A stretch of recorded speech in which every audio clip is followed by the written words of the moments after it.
My name's Shantell Quintanar. I am a realtor in Denver, Colorado. Hi, I'm Laura Melquist, a realtor in Colorado and Minnesota.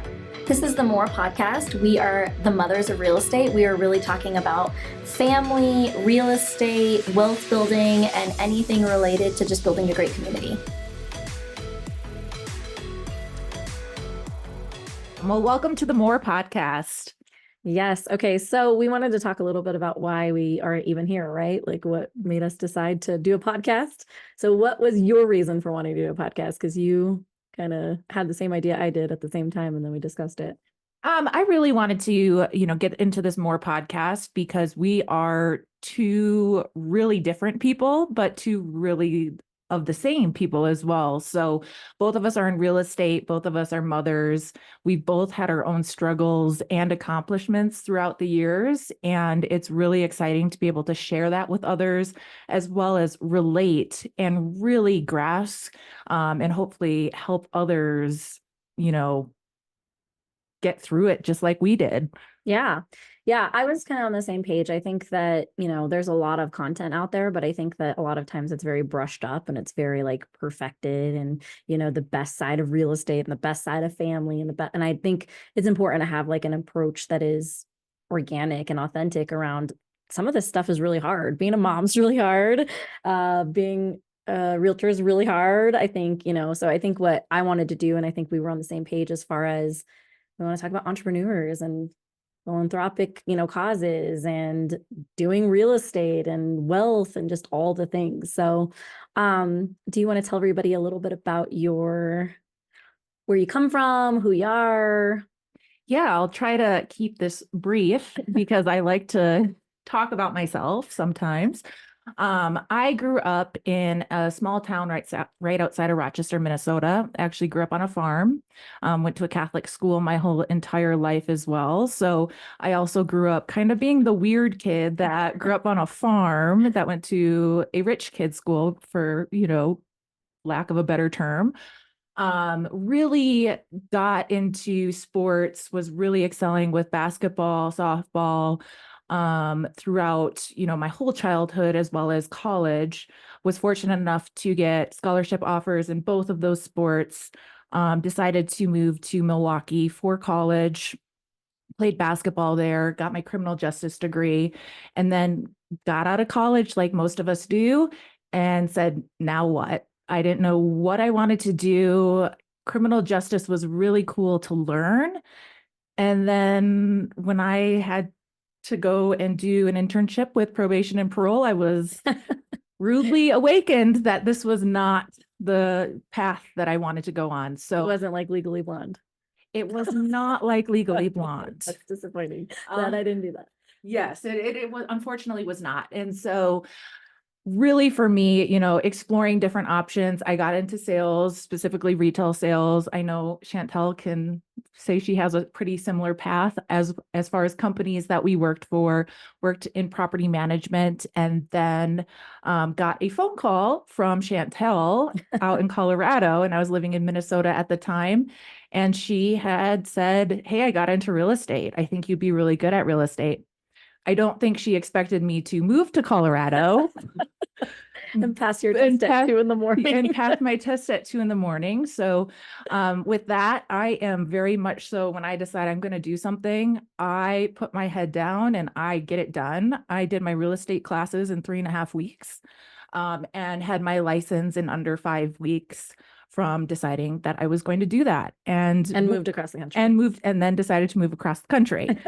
And not realizing at the time that the only person I knew in Colorado was Shantell, who was already a real estate agent. Yeah, I was definitely not going to buy a house for you. So you had 0 leads. And so I definitely give a lot of props to my son because he got to sit. I was studying for my real estate exam at his baseball games. We were at the pool. I was studying for my real estate exam, looking at him every now and then saying, "Hi, Hi. I'm still You're here. great. You're doing a good job swimming.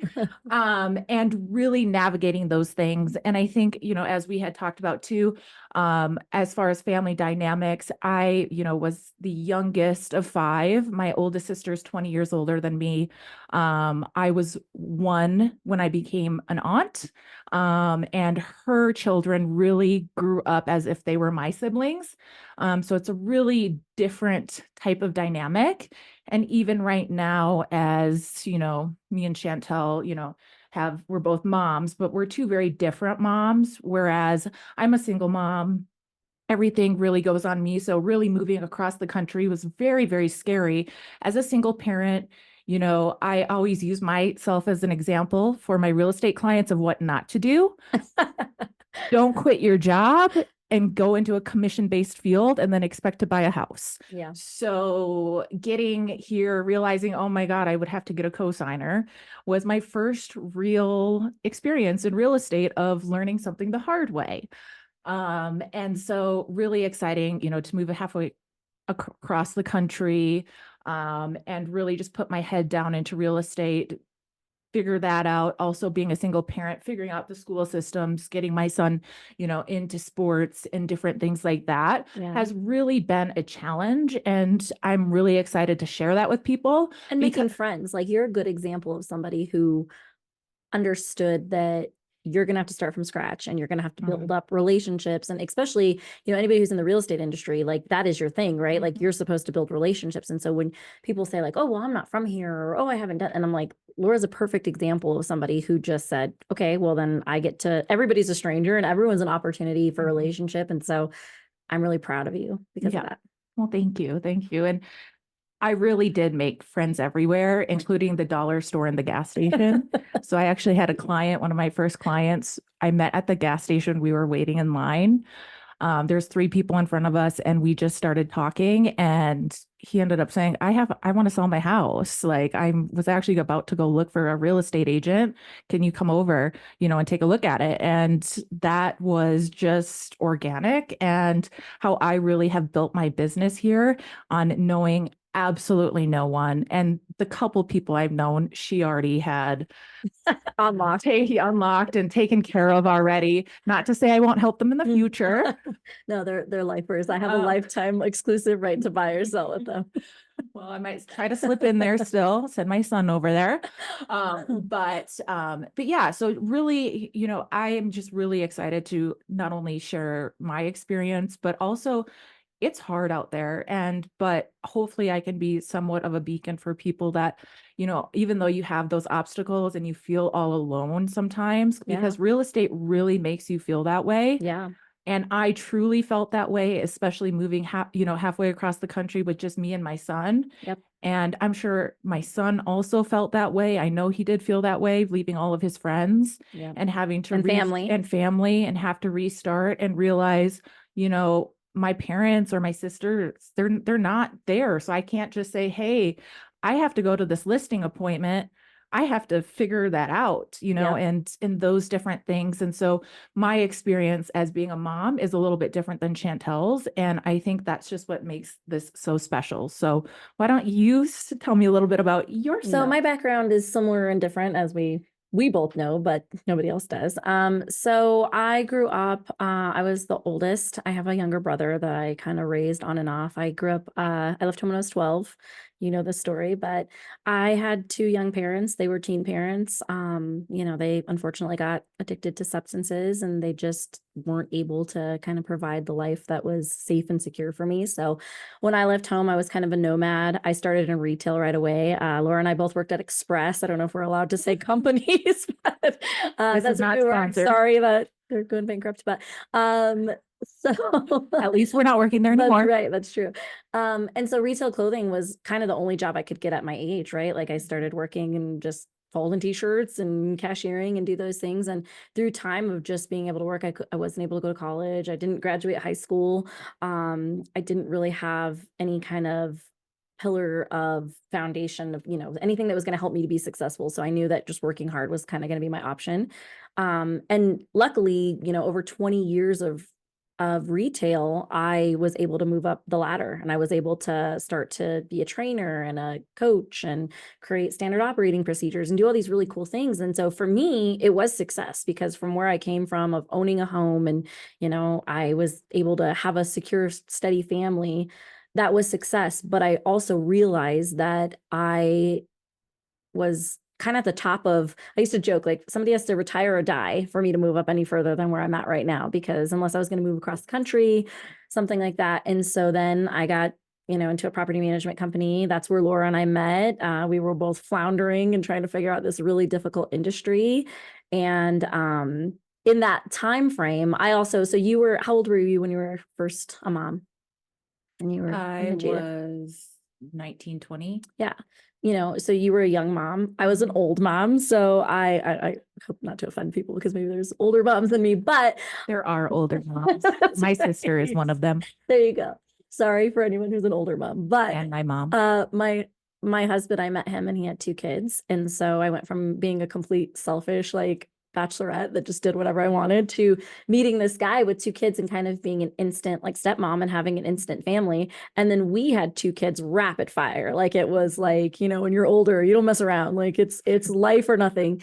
And so we had 2 kids. So I went from having 0 kids to 4 very quickly. And we don't have really a lot of, we have some family support, but we don't have a big family. We don't have a lot of things. And so I think you and I have identified, even though I'm not a single mom and I have a wonderful husband and I have, support, we're each other's babysitters often, right? Like, Yes. when we have to do certain things, and we work weird hours with real estate. And so I think it's important for people to understand, first of all, it's not, I know we both wanted it to be, but it's not selling sunset. Like, we are not just bougie as can be. If you find a selling sunset out there, please Right. let me know. I will. You would I would absolutely love it. be perfect for that. Yes. I don't know if I'd want to be a part of that, but I understand. Selling Denver coming soon. That's right. What did you say? The cribs of the, Oh, yes. Yeah. Cribs of Denver. That's right. YouTube coming soon. That's right. But for me, what I always really liked, and I think you and I are very similar in what we like about real estate, it's getting to know people and helping them. And so for me, the population that I enjoy helping is like first-time home buyers and people who are kind of on their sunset season of, owning real estate and those kind of things. And so it's been really great. But to your point, we're both entrepreneurs. Like, we both started something. I also went cold turkey and just jumped into a commission only industry. And my husband and I both got licensed at the same time. So we had 0 income with 4 children, and we're hoping we weren't going to be homeless. But I think what's similar about you and I too is that we both are like, we're going to get mostly no's, and we're okay with that. I just got a client at the nail salon. I've gotten clients through the wrong phone numbers. Like, I think that's kind of where we also identify with our tactics are like relentless, but that has to do with like, they call it the comfort crisis. Like, we're not comfortable. Neither of us are to a point where we feel like, oh, we have all this family support and we have all this money and we have all these things. So it makes you really gritty, right? Yep.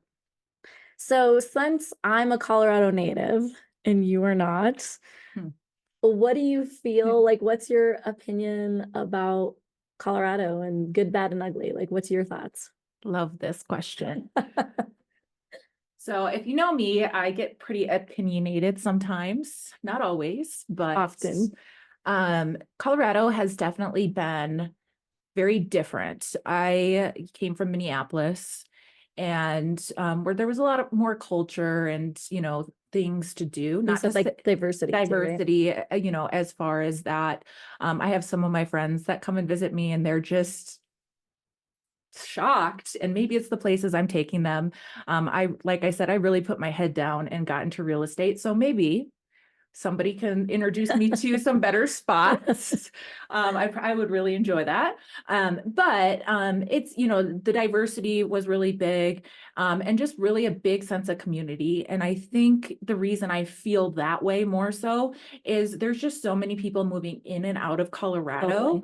And so really to get that good sense of community, in my opinion, it's, you've been there for 10 years and, there's these, There's like roots there's established. it's established, and there's, You know, if there's a barbecue, it's been happening for 6 years, not, oh, this is one. And then now those people who are hosting it moved out of state. Sure. And now there's a new person. And just how lax it is here. And so I know there's going to be some Minneapolis people and Minnesota people watching this and think that I'm crazy for saying this because they think Minnesota is pretty lax, but Colorado takes it to a new level. I'm not sure if it's because weed is legal here or what's going on. Everybody's stoned. But even in real estate, I see sometimes you look through a client's Ring camera and you see this homeless person walking up to the door, and then all of a sudden they're unlocking the door. And you're like, that is not a real estate agent. Did they send their client? And then you see their client walk in. Hi. And I'm thinking to myself, oh my goodness. Or I just remember when I first moved here too, I was always wearing suits. I was always super professional, and it made some clients uncomfortable. Yeah. And at that point I was like, wow, it is really lax. But I think my biggest thing was, I'm single.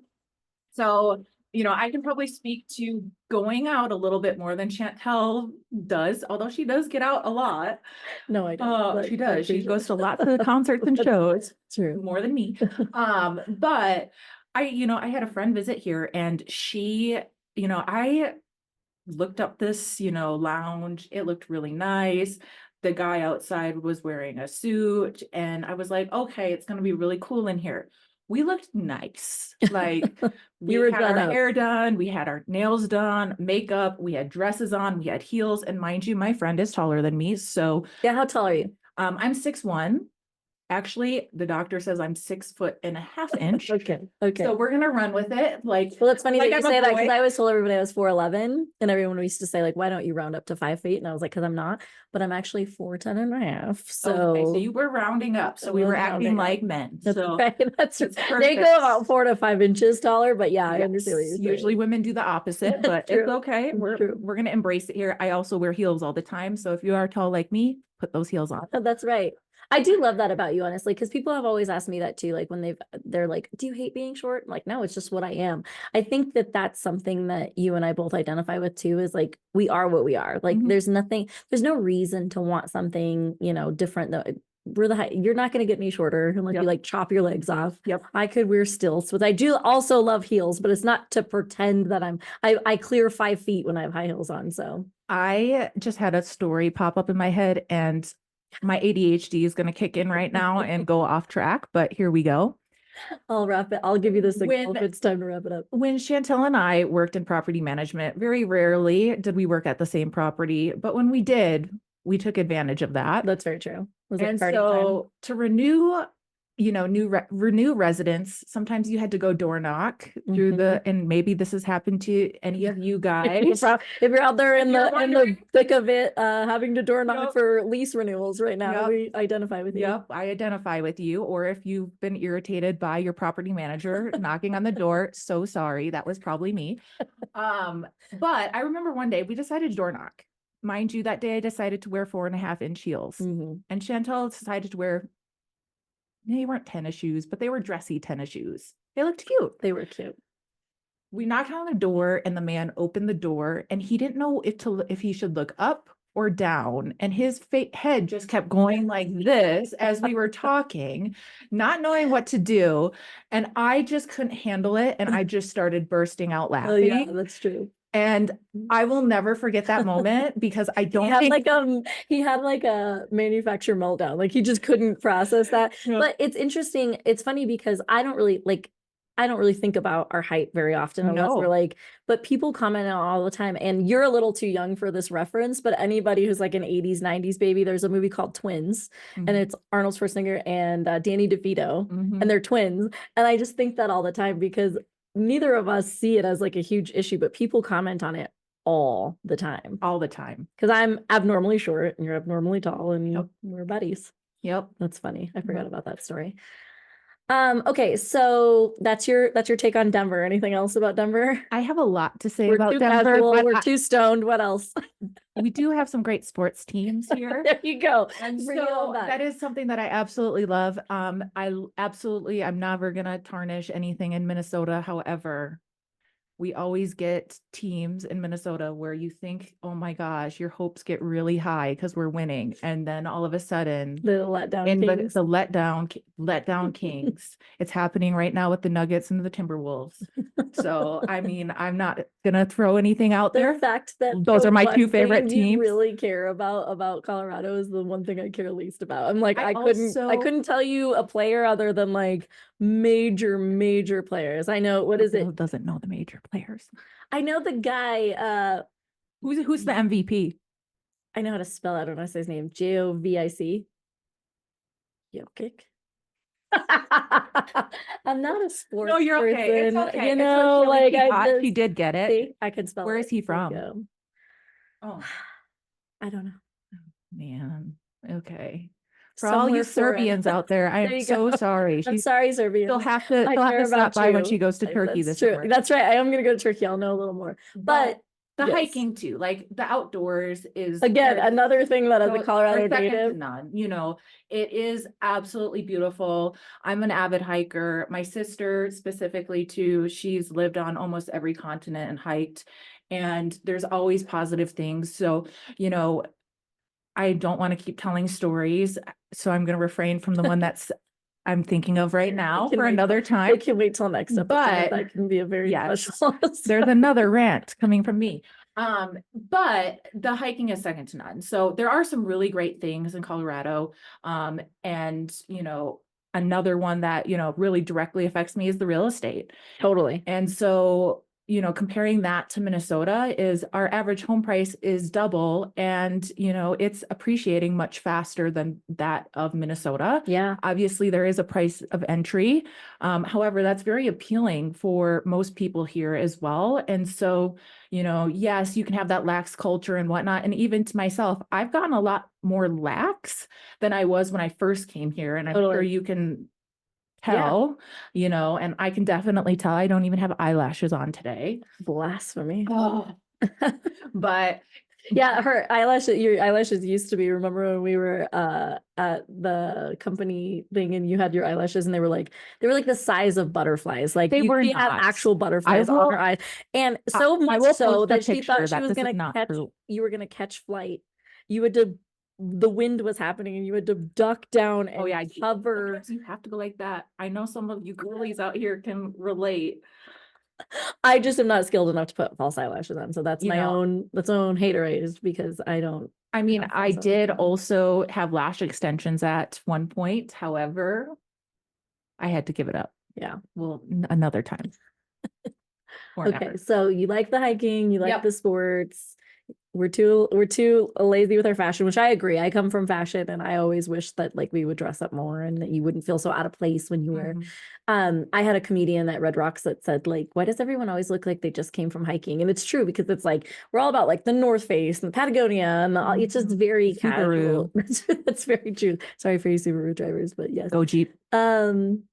So that's very similar. But being born and raised here, it's been really different because, you know, the city and the towns have grown. All you Colorado natives will know all the little lingos of like the Highlands was the north side and all these different things, right? And so I can't complain about it because I obviously reap the benefits of great property values going up. That's where I get my paychecks. But that's kind of one of the things I miss is I do feel like, to your point, there was a little bit more community and people stayed for longer. And now it really has become kind of an in and out in a lot of areas. And so that has been something that I definitely, you know, it's a double-edged sword. Because like I said, we are in real estate, like we reap the benefits of property values going up and things like that. But I also do miss some of those communities. I do sometimes. I'm not a pot smoker, so all you 420 people, like I know what it's done for the economy, but it's not really my jam. So that's been a thing. But you know, I think we have different experiences. We live in different sides of town now.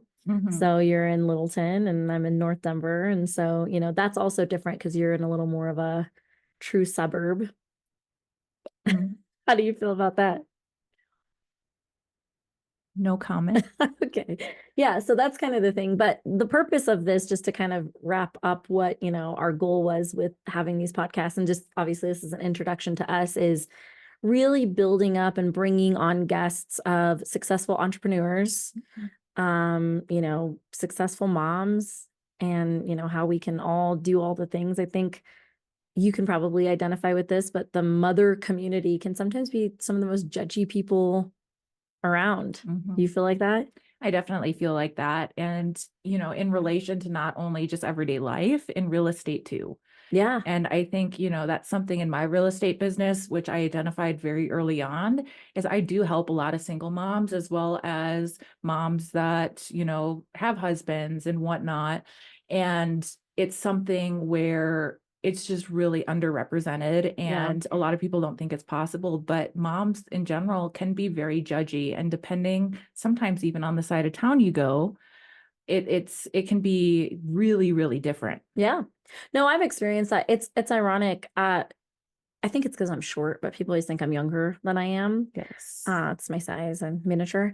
But even at the kids' school, like when I go and I volunteer at the kids' school and I've done PTA and different things like that, it's like it was always shocking to me how like unwelcoming some people were and just how standoffish and how, maybe it's competitiveness, maybe it's just closed offness. Like there's just different weird things that I think that's another thing we want to bring. We want to bring more of a community feel around, supporting each other Mhm. and being able to help grow wealth. I'm super passionate about anybody growing wealth. But I would say women specifically, like we're very under represented when it comes to a lot of the stuff that, investing in real estate, your financial, security, not based on another individual. And I know, you being single, how important that is. But a lot of times when someone's married, they feel this false sense of security that nothing's ever going to change. And when something does, I help a lot of people who it's their first time ever purchasing on their own and they're scared. Oh yeah. I have a client right now, and this is her first home she's ever purchased by herself. And her husband had always done all of their finances, and she didn't even know where to begin. And fortunately, I came across her to help her. But if I hadn't, she probably would never even explore getting real estate. And that's stuff that I hear time and time again is I just didn't even know who to ask. It's so intimidating. Or when I did ask, I was shot down Yep. like I was dumb. I made to be felt like I was dumb, and nobody should ever feel that way. And I think the more we can share, building wealth and helping others in a really, great environment where it's not judgy and it's okay to ask a question. No question's a dumb question unless you ask it 5 times. Are you calling that out for yourself? Because It's okay when I do it, but I'm pretty sure you like to ask. But when other people do it, I'm just kidding.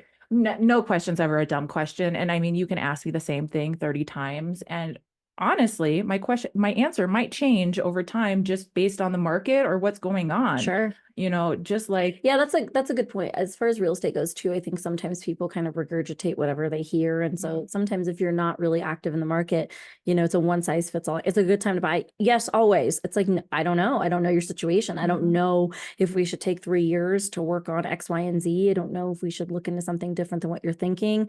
I think that that's another thing in the industry that, you and I both identify with is it's not a one size fits all. We don't, I talk people out of selling. I just did it today, actually. I went and had coffee with somebody and talked them out of selling their house. I'm like, look, it would benefit me for you to sell your house, but I don't think it would benefit you to sell your house. I think that this is the right time for you to hold on to this because of all the other circumstances that were going on. So, we want to bring great entrepreneurs and family philanthropic people, all of the above, to be able to have those out there that feel like they don't have a connection yet of those things to kind of bring them forward. Yep. Yeah. What causes are you passionate about? Because I know we talked about like community and giving back and those kind of things. Like what's your people that you care about, or what's the things that you care about? So we'll go into my long-term goal here. We're getting pretty deep. Well, my biggest, goal for me too is, there is a big community that is underrepresented in real estate, and there's a lot of people that get taken advantage of in real estate.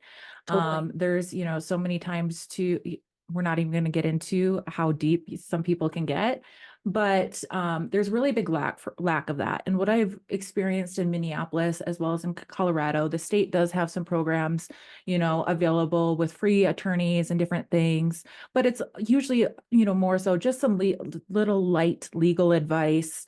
And it might take you a couple weeks to actually get a hold of something. And at that point, you might be, past the time that you needed help. Yeah. And so really for me, my long-term goal is, I do have plans of going to law school, becoming an attorney. But on another step of that, I would like to open up a nonprofit that can help other people that feel like that they are unrepresented in real estate and really help them in those scenarios that can really be detriment to not only your livelihood, but could cause you to be homeless or bankrupt or different things that, unfortunately, some people are taking advantage of Yeah. and whatnot. And so there's a lot of other causes too that I'm really passionate about. But really, once I got into real estate, I identified really quickly with not only my criminal justice background, but also my willingness to want to help others of how do I help that. And Yeah. so right now too, in the meantime, I do actively and I have lots of clients and different friends and family that know that I can at least in the meantime partnership up people with whether it's a pro bono attorney or the right resources to help guide them to at least get some help in the meantime. Yeah. And I know this is a long-term goal, but it's something that I'm very passionate about and it's going to happen. So Yeah, and right now you're already boots on the ground, like helping people. You and I are both really passionate about, there's a lot of things in real estate that people don't understand until they face it. You're going into pre-foreclosure and you just feel like you have to let your house go because you can't, crawl out of that, or even probate. Sometimes I just helped a client that unfortunately they lost one side of a duplex just because of title being filed a certain way. Like, it's about having somebody that you can trust to ask questions and somebody who's paying attention to detail. And, for me being a minority and being a, Mexican-American woman and understanding that like for certain communities, we're just undereducated and some of it's our fault and, us all helping each other to educate, but some of it is by design. There's a really good book, if you're a reader, called The Color of Law. And it talks about how originally like this was all segregated specifically by, intention. And so those things are really, really great. And for my husband and I both grew up, kind of nomads. And my big cause is, around mothers and kids. I think that those are the ones that a lot of times have this like hopelessness around just circumstance.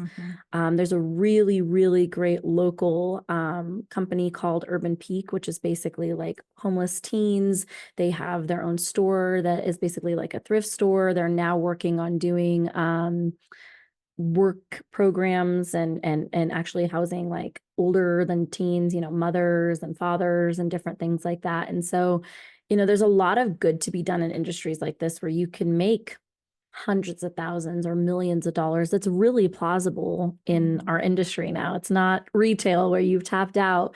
But what good can you do with that? And I think, that's an important cause to find. We want to find more people out there doing good things and you hear so much bad. Yep. It's nice to start seeing, the positive. And I think at the end of the day, I think so many people get into their career, all they think about is the money they're going to make and, go through the motions with their families and whatnot, and don't really think what fulfills me in life, what makes me feel good. Totally. Because yes, we are doing good things and, these different organizations and helping them and whatnot.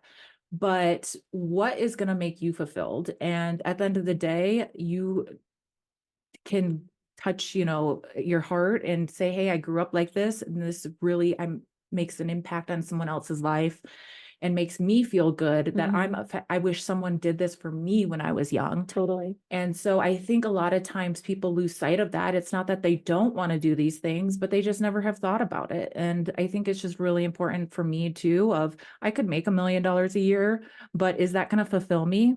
Right. At times it might, I'll be honest. Sometimes Sometimes things are nice. it might, but at the end of the day, just my soul, it's not going to do that. And so how do we make that impact? And how do we keep making that impact as we make more and more money? Well, and it's overwhelming. I don't know if you ever feel this way, but sometimes there's so many things going on that you're like, where do I start? Or who do I help? Or what's more important? Or now I feel bad because I'm helping this community of people, but I'm not doing this. And I think it's just about starting. I think it's the same with real estate. Like if you're new to real estate and you're kind of trying to figure out how to get started, just get started. Like it doesn't, it's progress over perfection, right? It's really thinking about, can you do something that makes you have an impact of the smallest variable.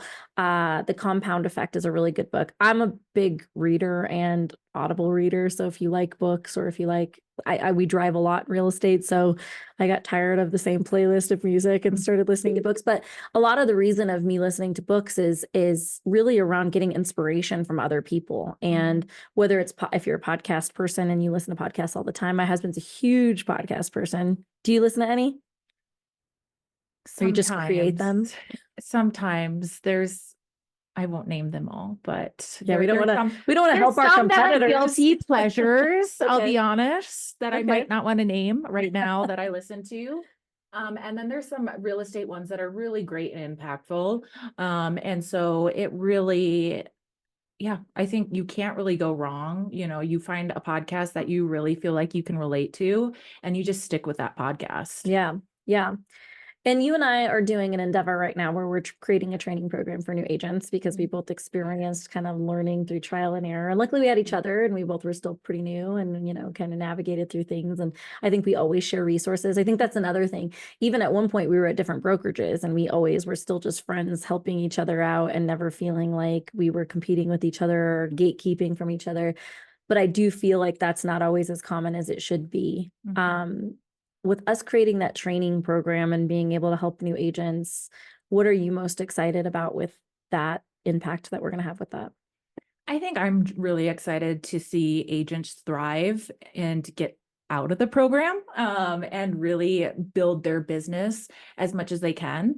I can definitely say, from being now at 3 different brokerages, I'm staying at Real, don't worry anybody, but it really, there's a lot of gatekeeping happening at every single brokerage, and it's really unfortunate, because we should want to see all of us thrive and get better, and that's how we get better as other agents as well. If you're going for a listing and you don't want to help people in your office because they might also be interviewing for that same listing, you should be able to take something away. If they're doing better than you, what are they doing? Right. Ask that for that feedback from the seller on why they chose them, and see if you can implement that into your listing strategy, your presentation. Sometimes you're going to say, okay, well, I mean, I lost a listing the other day because the agent was in the military, and that was, my presentation was better than hers apparently, but because she was in the military, he decided to go with her because he could relate with that. And he felt really great about that piece of information. Right. I can't go and change, go to the military really quick and add that to my I mean, I could, but that's not something that I can change in my listing presentation. So Yeah. I think that's just, something. Yeah. And I think we know this because, it's 10 or 20% do most of the heavy lifting of 90% of business. It's very rare that we're competing for any of the same things, like within a brokerage. Like it happens, but it's not every. Yeah, I mean, it does happen. I think it's happened, but I mean, in your last 3 years of real estate, how often has it happened? No, you're not going. It's not like they say, oh, every agent in Littleton, come one, come all, let's interview all of you and figure out. It's 1 or 2, and sometimes it is someone but to your point, it's like, it's something that you can't control, where it's like, okay, well, I'm not in the military, so there's really nothing I can do about that now. Yep. Or to your point, you go and you learn what you could do differently, and you try to figure out, how to be more competitive as a market. So I think that that's really something that I've really thought about as well, is how are we extending past our own success? Yep. Yeah. And I'm really excited for, agents and stuff. I think something that we haven't really talked about is both Chantel and myself, our first years in real estate. We both were just shy of 200K GCI, not knowing anybody. Right. And well, Chantel did know quite a few people here being a native, but That's true. but really, not having that support and really having to go, okay, how do you do this? And us having to go on YouTube, figure it out. Nobody wanted to help us. Yeah. There were a couple, I'm not going to, There were people, I'm but not it going to wasn't get credit, right. but it wasn't something So there's where, going to be people like calling in saying, yeah, like, they're going to say, hey, I I helped actually you a helped you lot. with a I was lot on of the stuff. phone with you. But, really having to teach yourself. And so everything that we've learned over that period of time, the growing pains, the good, the bad, the ugly, we have put together so that, you don't have to go through those same growing pains. Yeah. And we can be, that advocate to really get you to your goals. And whether your goal is $50,000 or $500,000, what do you have to do to get there? And how can we best help you to make sure that you're achieving those goals? And that's what I'm most excited about and passionate about. And I mean, if you're a mom, that's also a plus. Right. We want to help those moms too. Well, I agree with you. And I told people all the time, so I went from starting in real estate, then I was a team lead for a while with another company. And I would always tell people when they, it's very scary when you first get your license because you don't even know if you're going to make any money or if it's going to work or if you're going to be good at it. I think there's 3 factors to people being successful in real estate that kind of decide, because the data says 87% of agents quit within year 1 through 5, right? So you're already looking at 13% getting through the gauntlet. And neither of us have gotten to 5 years yet. So who knows? We better stay put for 2 more years. But 87% quit. And I think there's 3 reasons. And you can tell me if you disagree with me. The first one is they quit because they realize, and this is something people don't discuss enough, and this is all entrepreneurs, that they're not disciplined enough to be self-employed. Some people, if you don't tell them to work, or you don't tell them exactly what to do, or you don't tell them how many hours to put in, or you don't, they just don't. And so it never ceased to amaze me when somebody would walk in and say, I haven't made any money this year. And then we start breaking down and I'm like, you haven't worked this year. Like you've worked 5 hours, really. And they did all the fun stuff. They did all the glamorous stuff. They went and bought some marketing, or they went and did this, and they went to a networking event, but they didn't do any of the real gritty things that they needed to do. So if you're not self-disciplined, I would say entrepreneurship is not something that's going to come easily to you, because your eggs are all in your own basket. And some of us, even myself at times, I'm the worst boss I've ever had, or the worst employee I've ever had, depending on what, timing I'm looking at it. And so if you're not disciplined, that's for sure. Just like, basically you're probably part of that 87% immediately. The second thing I think that really knocks people out as far as new agents is, you realize once you're in this industry that maybe you don't like people. Right? My husband had that. He had his real estate license and he's like, I don't want to sit at someone's dining room table and talk about their divorce for an hour and a half. I like, do that all day. Same. I was like, okay, 2 hours. I'm friends with, this, we've become friends with our clients, and I go meet them for breakfast, and I go watch movies with them, and I go to the dinner at their house. Like it's such an intimate process. And so if you start realizing, like, I don't want to be this is the biggest sale or purchase of their life most of the time. And normally real estate isn't just like, oh, I want to buy a house or sell a house. It's like, I'm getting a divorce. I just had a baby. I just got a job promotion. I'm getting deployed. There's major life things going on. So it's not just the house that's happening. It's major. And so if you don't like people, you're not going to like this industry, because just like we both come from retail customer service, I still liked people after 20 years, but it was definitely one of those things where your patience has to be really, really thick. Yeah. And I think more than ever now, just with everybody that's locked in those 2 to 3% interest rates, they are not moving anytime soon. Right. So we have to remember that as real estate professionals, we have to build those relationships, because when someone's got to move these days, it's because they're getting that divorce or that big life change, or they're having a baby, or a loss of a family member. Yeah. And we just have to remember that. And I mean, I can say I still have somebody, my first month of real estate, we have not closed on a home yet. Yeah. And I am still building that relationship because I know at some point she is going to be ready to buy that home. Yeah. Yeah. I'm going to say another book because I just keep throwing those out. But there's a book called Relationship Over Rules, and it's highly religious. So if you're not into that, probably not the book for you. But one of the things that it talks about is it really is like when people are having a hard time in real estate, it's probably because you're looking at everything as transactional. And this is just way too intimate to look at. We've all had that situation in something where, you know, you go to, one that pops in my head is going to the doctor and feeling like you're just a number and somebody not caring about your health. And you're like, you're in the wrong industry because I understand that you do this all day, but like you're giving me major information about something that impacts my life. It's the same thing. And so, I mean, I'm not comparing us to doctors, but you know, 6 weeks of school and all.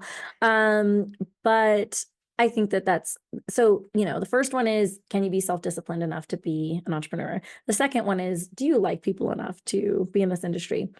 But what I found through time is the third one might be the biggest of that 87%, which is, what kind of support do you have?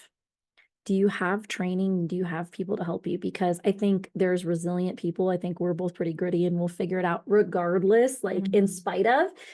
And I think a lot of people are like that. But I think if we didn't have certain things, maybe it would have taken us longer. And also, if we would have had certain things, maybe we would have been even more successful our first year. And so I think what we've tried to create is something that is very thorough of woulda, shoulda, coulda, wish we would have had this, definitely need this, learned this the hard way. And so I'm pretty excited about being able to help other agents because it's also about creating a legacy, like being known as somebody who's impacted. I think you and I are very similar in the fact of getting thanked by people because you've impacted in a really deep level is pretty fulfilling. I completely agree. And I think the only thing to add to that is just your self-discipline of this is a really hard profession to be in. Yeah. And if you can't get up and make those phone calls and really build those relationships, it's not going to be the field you want to get into. Yeah. Yeah. That self-discipline, that being self-employed is super, super huge. So I agree with that. So we're excited about that. And, you know, we're building our own residential real estate empires as well, but we're both really passionate about training and have that background. So that's going to be super exciting. You agree? Yes. Awesome. What else? What else are you excited about with this podcast? So people are excited to. I don't know. I think there's just so much. I think I'm most excited about really people also getting to know me. I think a lot of times I do You're put just on, trying to make friends. I through do, your I need podcast? to make some friends. I put my head down and just did real estate, and I do love all my clients, and you are my friends. That sounded a little possessive, but Whether they want it or hopefully not. you'll stay my client. Right.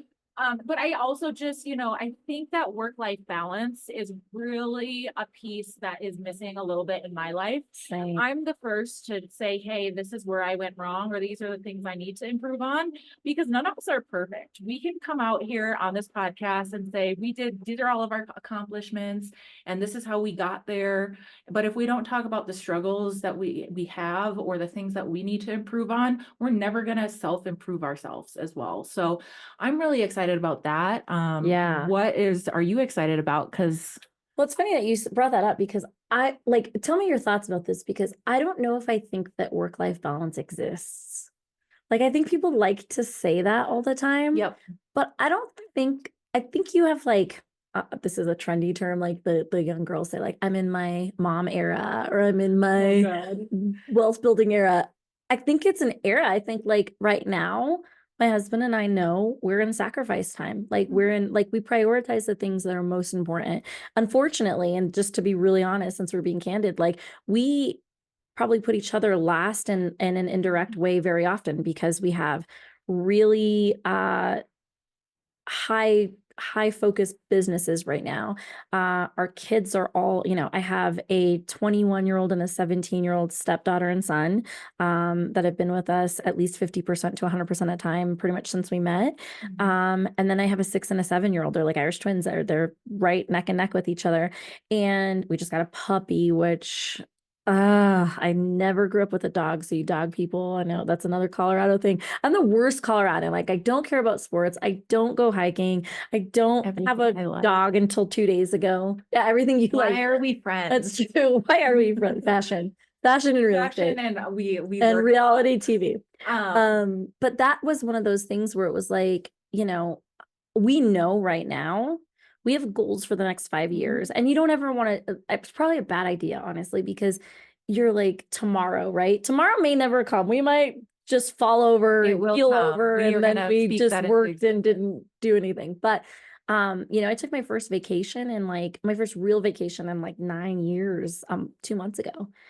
What I did find out, though, is that the world did not explode, and I was able to do that. And so that's built some confidence in that. But yeah, like work-life balance, I think sometimes people want it to be this perfect, like, everything's in synergy and it's all perfect. And I'm like, I don't, I think either you're not working and you're living your best life, but then you're poor, or you're So- like loaded and unhappy. How do you figure that out? let me explain to you what work-life balance means to me, because I think work-life balance means different things to different people. Right. True. So, I learned, I've always been a workaholic. It's Yeah. always been to the point, you can even ask, unfortunately, my son, and he will probably say my mom has always worked. Yeah. And that takes a toll on his life a lot, and so getting into real estate, most people think, oh, I get to make my own schedule, this is super exciting, and then they get into real estate and they make their own schedule and they make no money Because they make a zero schedule. yeah, they say, oh, I'm gonna go to Chicago next weekend. That's you. That's me. Yes. But here's what I've learned is I'm most productive when I make a little bit of time for myself. Yeah. And that means something different to everyone. So Right. for me, when I first got into real estate, I was available all the time. Yeah. And if a client called me at 10 p.m., I was answering that phone call. Same. That's not to say I don't do that now. But you've set If some there's boundaries. sometimes when it's an urgency, maybe we have an inspection objection or something that's due that hasn't gotten over there, I'll make the time to do what I have to do for my clients. Yeah. However, I really try to stick to, I'm a 9 to 9 person. And then on Sundays, I give myself additional leeway where I'm just shutting off during Yeah. that time frame. And that's really important to me to make sure that I, get enough sleep, really feel energized, Yeah. but also taking those times. For instance, I know you and your husband had talked about maybe they take Fridays off, really protecting that time of it sounds silly. It's one day or maybe one afternoon, but you're protecting that time and that's your work-life balance. Yeah. Or how refreshed you felt when you came back from vacation and you were ready to go versus Yeah. if you would have stayed, maybe you would have accomplished less Yeah. because you didn't take that time for yourself. And so really time blocking that. And It's so true. And that is, you've done a good job of that. Like you've always traveled and still did. I mean, you work a lot, but you absolutely have always made sure that like what, and you plan well with that. So I think I'm going to be so annoying. Everyone's going to hate me by the end of this, but there's a book. It's called The 4-Hour Work Week. And I was just reading that and I'm almost done with it, but I definitely am not going to be a 4-hour work week kind of gal. Like I enjoy, it's a big part of my purpose. I think you and I grew up so different, but we have so many of similarities. Like you didn't grow up, no parents poor, but you grew up with a work ethic without really necessarily like needing that to survive, which I almost feel is more impressive. Like mine was just complete necessity. Like I had to eat, right? So, and I didn't have anybody to feed me. So that was kind of the thing. And so I have this scarcity mindset that I know I'm dealing with right now of like, no matter what, I feel like the rug's going to be pulled out from me. People make fun of me when I take like a scoop of food home as a to-go. It's just this weight, I drink my coffee until 9 p.m. sometimes because I don't finish it because I don't want to throw it away. And I drink my Trenta in like 10 she minutes. drinks like coffee the size of me and just like still functions. But yeah, I think you're right. When you say it like that, I think it's not about complete balance. It's just about making sure you're kind of swinging both directions enough. Yeah, you're giving that time. And it's not only for you, it's for your family too, of, your kids need you. Yeah. And that should always trump anything else, Yep. but it really needs to be blocked off. So when I take time off, I communicate that well to my clients and everybody knows, if it's a vacation or, I'm taking 2 days off and I know I'm going to go have a fun weekend and I probably should not be answering my phone calls. I'll You're find, not sober. I don't drink that often, but when I do, it's like 1 or 2 times a Do year. not call her when she tells you And she's on vacation. So when those happen, it's like we got to forward my phone calls to a different agent that knows, everything that's going on. Yeah. Or, I have a heavy workload. So maybe that just means my vacation's not going to be one of those. And it's going to be more so like sitting at the pool or doing something of that nature. But I'm Totally. available, but I'm still letting my mind rest and really, Or at least your body. and my body. That's usually the Yeah. case. Do not think that I'm over here borderline, drinking all the time, because I'm not. Please still hire me. This was your interview. It was my interview and I flopped. But it's just very important for not only you, it's your family, it's your livelihood. And do you want to look back? Because I also, I'm in my 30s now. I'm forever 29 though, in part. And I just feel like I missed a lot of my 20s because all I was doing was working. There were times I worked 5 a.m. to midnight. Yeah, no, you always, and like I said, like that's something that, we worked in the same company, so we both would just like burn the midnight oil, but you always have been just a really hard worker. And I don't, because I've always been that, I sometimes have a hard time with friendships because I'm like, oh my God, like, are you doing anything? Like, I'm so, they're like, are you, you have to take a day off. And I don't always have the easiest time with doing that. But I think that you're right. The work-life balance thing is going to be great to help people kind of, as we're learning it, I'm learning it as, we're speaking. So hopefully I can help with that. But the thing I'm most excited about is just being able to build a community. Some of us are lucky enough to have certain people in our community already that can help us. But I think the bigger that we grow this and the more that we can just say, like, it's okay to ask for help and it's okay to, be vulnerable about what you're kind of feeling like you're not winning in right now and those kind of things. I'm most excited about that. So that's what we're going to try to bring as far as content is like good, successful, nice, kind people that can help us move our goals along and then also others. Agreed. I love that. Awesome. So we're excited. We're going to be pushing through to make sure we're on top of getting good content out there and not getting fired from drinking over the weekend. Yes. Or arrested. Awesome.